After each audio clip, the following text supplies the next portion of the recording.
We consider ourselves human.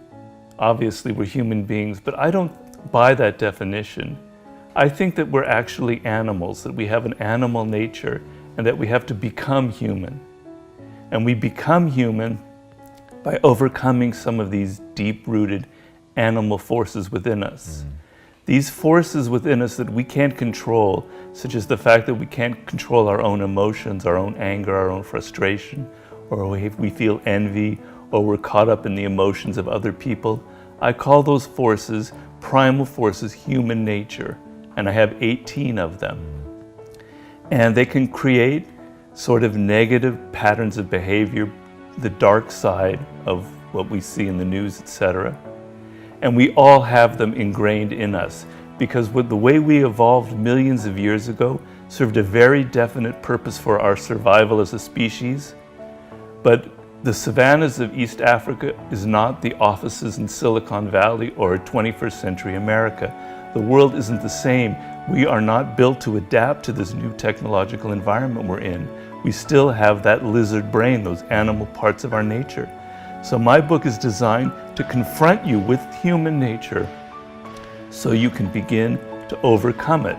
So for instance, law number 1 is about how we're basically irrational creatures. We think that we're rational, but really our emotions govern us.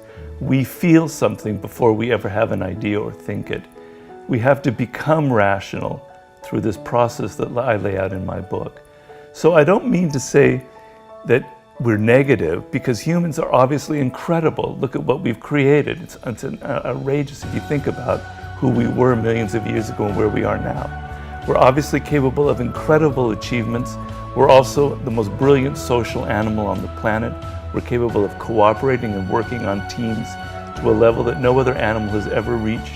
So there's obviously another side to the story. But to become greater, to become truly human, we have to overcome these forces that I lay out in the book. I think we're kind of aware of it, but we don't see it in the same light.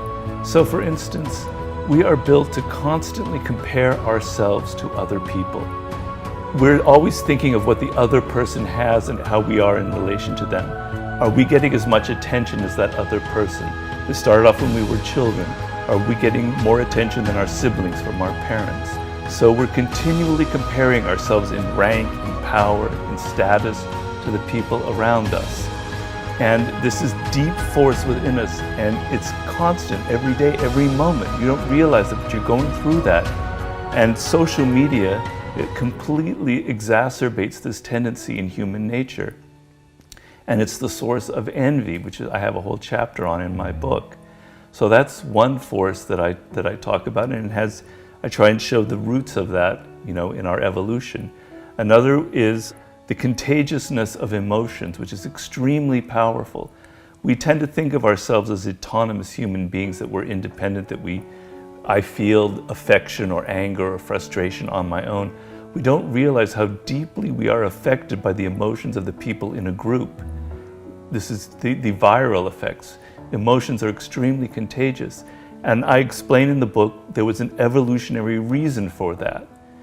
Before the invention of language, we humans had to be able to communicate to one another through just picking up the moods of other people.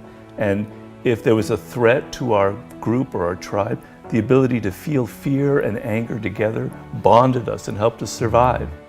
But that doesn't serve much function in the world today, where viral emotions can be very dangerous and we see a lot of that on social media. So those are two of forces, I could mention, and there are several others. I'm really worried about people nowadays.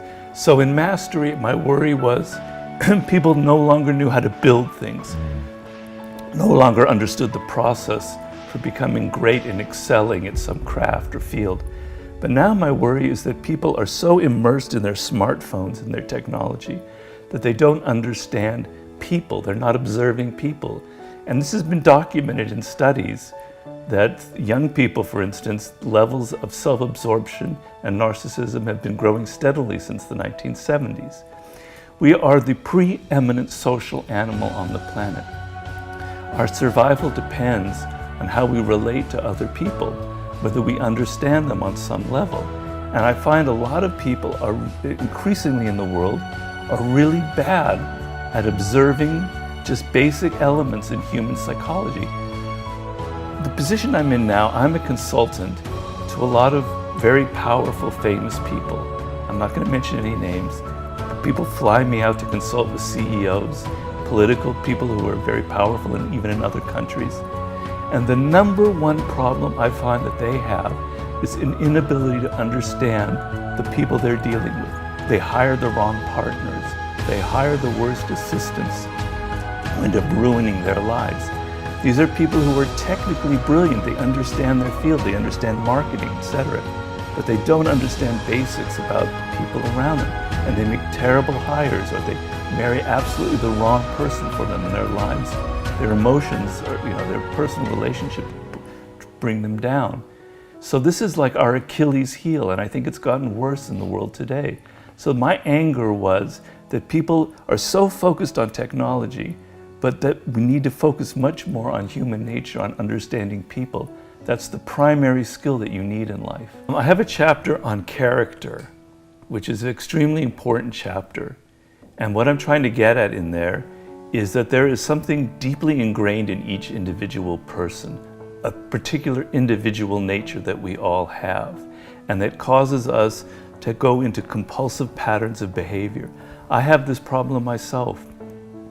I notice each time I write a book, I'm telling myself, I'm going to make this book short, I'm not going to ruin my health, I'm not going to do so much research, and every goddamn time I still go through the same process. I can't break this pattern, okay? And everybody has them. Where does it come from?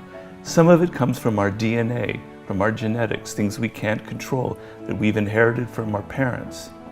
Some of it comes from our early attachments. And some of it comes as we get older and we interact with teachers and mentors and various people who create a certain way we view ourselves. If people keep telling us that we're not really worthy, that we're not good students, we internalize that and we end up becoming like that.